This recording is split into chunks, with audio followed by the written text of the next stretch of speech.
Bonsoir à tous et bienvenue dans cette édition d'information.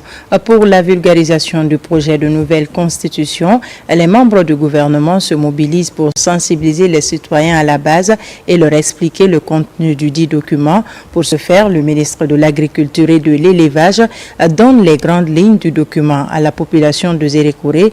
Je vous propose de suivre un extrait de son discours. La loi de CNT 2025-012 qui définit l'organisation du référendum. Et dans cette loi, à son article 18, il est précisé que la vulgarisation du projet de la nouvelle constitution est de la responsabilité du gouvernement et du Conseil national de la transition. Ce qui explique la présence de tous les membres du gouvernement sur l'ensemble du territoire guinéen. Voici donc le contexte dans lequel se situe notre présence ici parmi vous dans la région administrative de Zérékoré et nous continuerons ainsi dans toutes les préfectures de la région administrative de Zérékoré. Et puisque le gouvernement a ses démembrements dans l'ensemble du pays, donc ce qui explique votre présence ici dans cette salle. Qu'est-ce qui est attendu de vous en tant que gouverneur, en tant que préfet, dans le processus de vulgarisation du projet de la nouvelle constitution? Justement, dans le cadre de la vulgarisation du projet de nouvelle constitution, des initiatives se multiplient à travers le pays. C'est le cas de la nouvelle commune de Kagbélé, où des citoyens séduits par les actions de développement posées par le CNRD ont initié une rencontre de sensibilisation pour expliquer dans les langues locales le contenu de la nouvelle constitution. Reportage à Amadou Touré. Dans le cadre de la vulgarisation du projet de nouvelle constitution, des initiatives se multiplient à travers le pays. C'est le cas ici à Kagbélé, en banlieue de Conakry, où des individus, pour être séduits par les actions de développement posées par le CNRD, ont initié cette rencontre pour expliquer dans les langues locales le contenu de la nouvelle constitution. On est là pour une grande mobilisation, c'est donner la main et puis faire la mobilisation à tout un chacun pour qu'on puisse soutenir le général Mamadi Doumbouya pour sa continuité. Nous nous engageons à travers certaines personnes de la matière à être informés et nous à notre tour de vulgariser le contenu de cette constitution pour que le 21 septembre 2025, que les Guinéens dans leur majorité absolue donnent un oui à cette nouvelle constitution. C'est ainsi dit, nous allons continuer à dire que le MCAR GMD mettra tout en œuvre pour encourager une candidature future du général Darmé Mamadi Doumbouya et le soutenir jusqu'à Saint-Courir. Cette démarche est portée par le mouvement citoyen pour la continuité des actions de refondation du général d'armée Mamadi Doumbouya, qui se fixe comme objectif principal le vote massif des populations en faveur de lui le 21 septembre prochain. Les mouvements de soutien, les associations de soutien, les groupements de soutien, les serrés de soutien à faire de cette vulgarisation de la Constitution leur programme jusqu'au 21 septembre. Nous voulons du 1000% partout. Est-ce que vous nous permettez ça ici à Kagbélé? Après Kagbélé, le mouvement citoyen pour la continuité des actions de refondation du général d'armée Mamadi Doumbouya, MCCAR, GMD, compte étendre cette initiative de vulgarisation sur plusieurs autres endroits de la capitale et environnants. Objectif, soutenir les initiatives de développement du président de la République, général d'armée Mamadi Doumbouya. À Kindia, l'heure est au recensement général de la population et de l'habitation, comme partout ailleurs en Guinée, dans un partenariat Direction nationale de la statistique et Conseil national des jeunes. Un carnaval de sensibilisation pour le recensement a eu lieu et a mobilisé tous les jeunes de la ville. Explication, Yahya Silla, Bureau régional RTG Kindia. À travers ce carnaval, la jeunesse de la ville de Kindia se mobilise pour le 4e recensement général de la population et de l'habitation. En partenariat avec la Direction nationale de la statistique et le Conseil national des jeunes, CNJ, les jeunes de Kindia expliquent à travers ce carnaval les raisons de recensement à la population de Kania. C'est d'accepter, de faciliter vraiment ici aux agents recenseurs pour que réellement ceux-ci puissent vraiment ici avoir des bonnes informations, que ce soit dans la commune urbaine de Kindia, que ce soit dans les sous-préfectures de Kindia, que chaque citoyen puisse vraiment ici se voir comme étant un acteur, un moteur dans le cadre de la réussite vraiment de cet événement. C'est un truc qui va vraiment nous aider à avoir des infrastructures et qui va aider l'État à s'orienter plus précisément des régions administratives, comment s'occuper des régions administratives. Pour mieux sensibiliser et expliquer le RGPH 4 à la population, les agents recenseurs et les cadres de la Direction nationale de la statistique se sont associés aux jeunes pour emprunter les artères principales de la ville jusqu'au gouvernorat de Kindia. La sensibilisation est très importante pour que les ménages puissent recevoir nos agents et que tout se passe bien sur le terrain, qu'il n'y ait pas de réticence. Donc c'est une initiative que nous saluons beaucoup et qu'on ne peut que soutenir.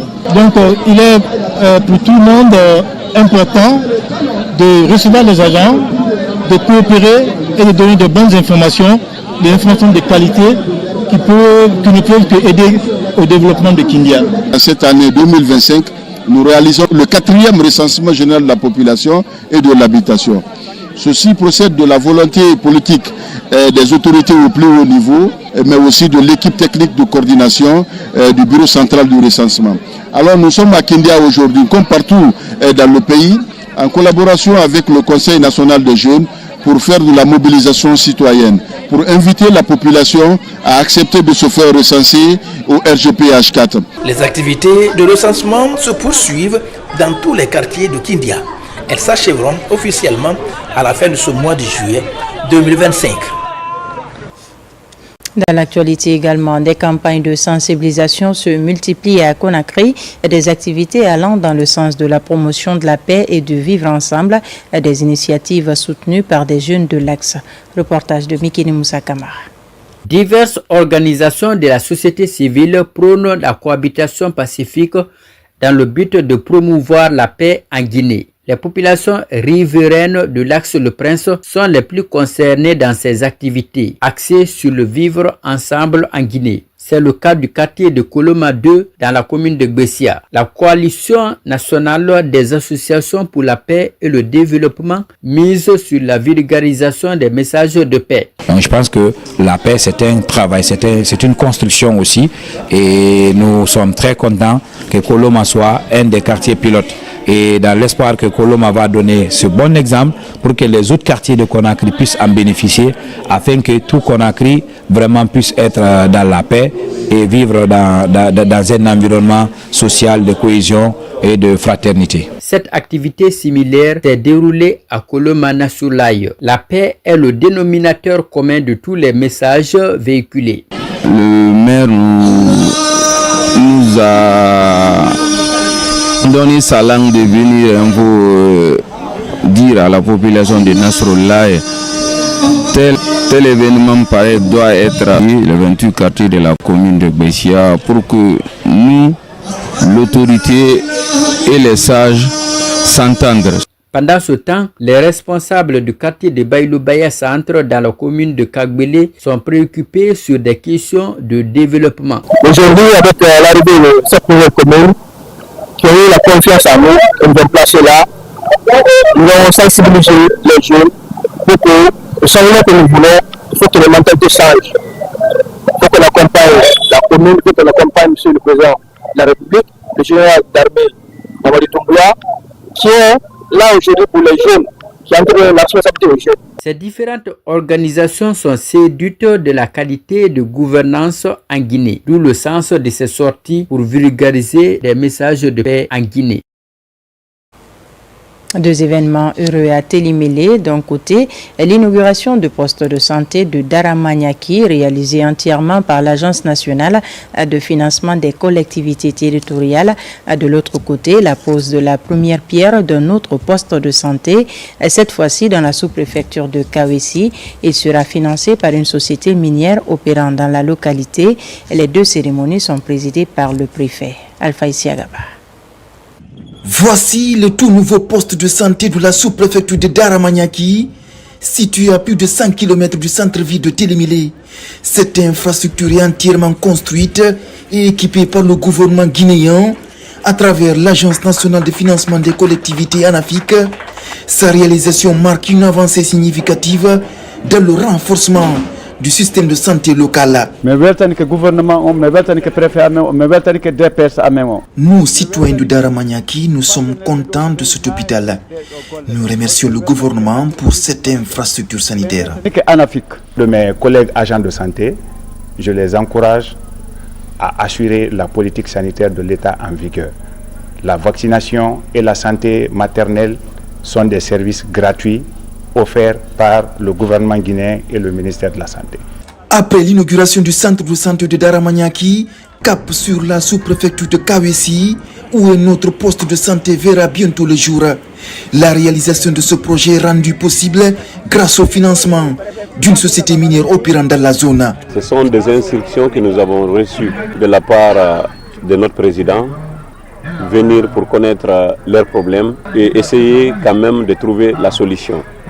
Alors dans notre préfecture, c'est ce qui se concrétise. Donc aujourd'hui, nous sommes venus pour procéder à la pose de la première pierre de ce poste de santé. C'est de remercier au nom du chef de l'État la société Sedamsin. La mise en œuvre de ces infrastructures d'utilité publique a suscité une forte mobilisation des populations locales, témoignant ainsi de leur attachement aux actions de développement communautaire.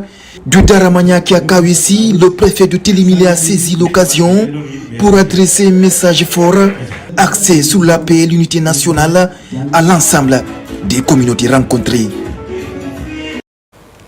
Et puis ce concours de récitation et de poèmes organisé à l'intention des élèves de la grande section du groupe scolaire Avenir Hadia Mariama Kamara du Dubrika, une initiative du fondateur de cet établissement qui place le mérite et l'excellence au cœur de l'enseignement. L'activité s'inscrit dans le cadre de la fermeture des classes pour les grandes vacances. Le point avec Moussa Bangoura et Lana Nanamo.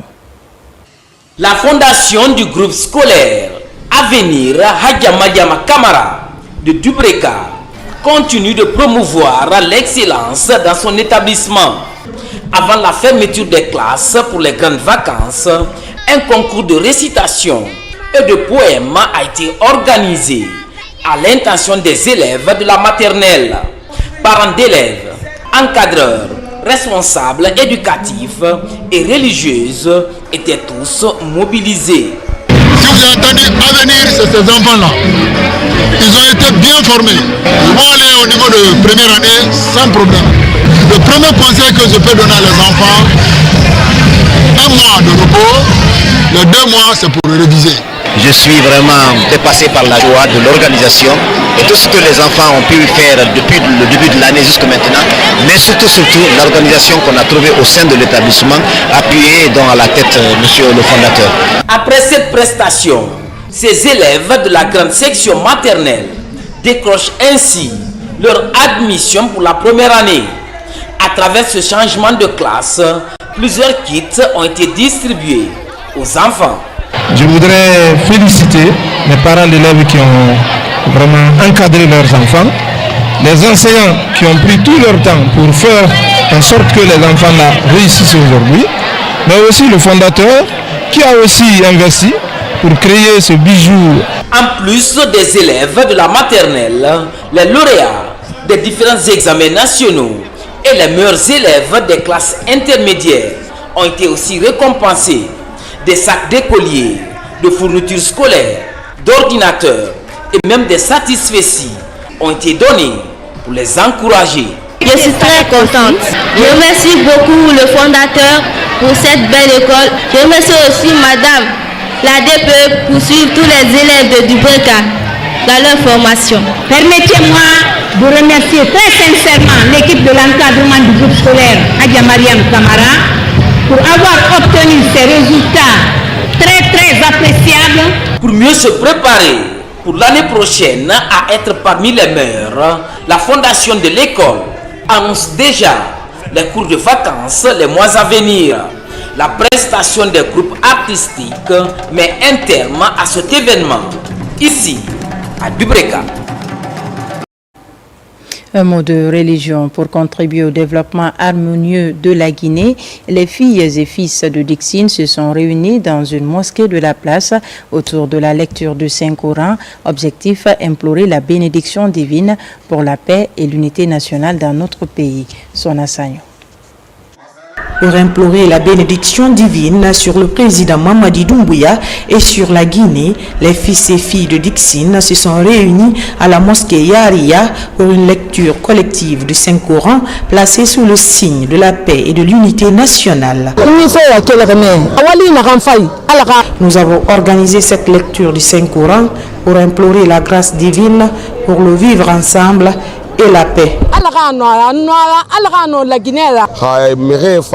Nous ne pouvons que les encourager. Ce geste témoigne de l'engagement indéfectible de notre communauté à protéger notre nation sous la protection divine. Un moment de foi et de communion qui a rassemblé imams, sages et fidèles autour des valeurs spirituelles. Les discours ont insisté sur la nécessité de rester unis face aux défis sociaux et ont encouragé les participants à s'impliquer davantage dans les actions locales de dialogue et de cohésion. Cet événement s'inscrit dans une démarche de reconnaissance aux actes posés par le chef de l'État depuis son arrivée au pouvoir le 5 septembre 2021 à travers la lecture du Saint-Coran. Il s'agira de préparer l'esprit des femmes à voter massivement oui à la nouvelle constitution et soutenir le chef de l'État. À l'issue de la prière, les femmes de Dixine ont partagé un pot de l'amitié dans une ambiance conviviale, entre sourires et échanges chaleureux. Elles ont réaffirmé leur soutien au CNRD et à son président tout en exprimant leur engagement pour une commune unie et paisible. Voilà qui met fin à ce journal. Merci de nous avoir reçus chez vous. L'actualité se poursuit sur notre site le www.rtgguinée.info. On se retrouve demain pour d'autres informations de la Guinée, notre paradis, terre de richesse et d'innovation.